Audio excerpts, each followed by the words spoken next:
Hello, I'm Hannah Mayan, clinical psychologist at Sky. ഇന്ന് വളരെ common ആയിട്ട് കേൾക്കുന്ന ഒരു ടേമാണ് ടോക്സിക് റിലേഷൻഷിപ്പ്. ഇത്തരത്തിലുള്ള ഒരു റിലേഷൻഷിപ്പിൽ നിന്ന് പുറത്തു വരിക എന്നത് ഒരു നിസ്സാരമായ കാര്യം ആവണം എന്നില്ല. സാഹചര്യങ്ങൾ എന്താണെങ്കിലും ഡിസിഷൻ മേക്കിങ്ങിലും സെൽഫ് എംപവർമെൻറ്റിലും അവർ സപ്പോർട്ട് അർഹിക്കുന്നുണ്ട്.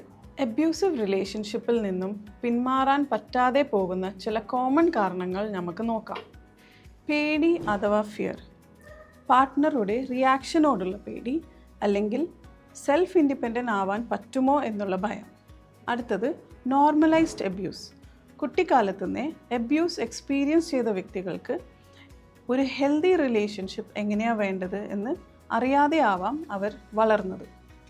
അതുകൊണ്ട് തന്നെ അവരുടെ പാർട്ട്ണറുടെ ബിഹേവിയേഴ്സ് അൺഹെൽത്തി ഓർ അബ്യൂസീവ് ആണെന്ന് അവർ മനസ്സിലാക്കാതെ പോവാം. ഷെയിം അല്ലെങ്കിൽ നാണക്കേട്, സ്വയം വീക്കായതുകൊണ്ടാണ് അബ്യൂസ് ചെയ്യപ്പെടുന്നത് എന്നുള്ള വിശ്വാസം മൂലം താൻ അബ്യൂസ്ഡ് ആണെന്ന് അഡ്മിറ്റ് ചെയ്യാൻ മടിക്കും. ഇൻറ്റിമിഡേഷൻ അല്ലെങ്കിൽ ഭീഷണി, റിലേഷൻഷിപ്പിൽ തുടരാൻ ഭീഷണിപ്പെടുത്തി നിർത്തിവെക്കപ്പെടാം.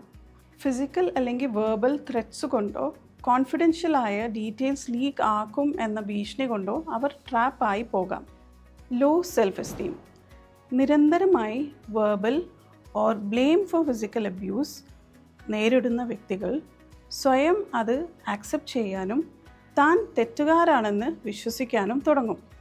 ലവ് അല്ലെങ്കിൽ സ്നേഹം, പങ്കാളിയോടുള്ള ജെന്യുവൻ കെയർ ആൻഡ് ലവ് കാരണവും ഫാമിലി കുട്ടികൾക്ക് വേണ്ടി നിലനിർത്തി കൊണ്ടുപോകണം എന്നുള്ള ആഗ്രഹം പ്രകാരം ചിലവർ ഇത്തരം റിലേഷൻഷിപ്പിൽ നിന്ന് പുറത്തേക്ക് കടക്കാൻ മടിക്കും.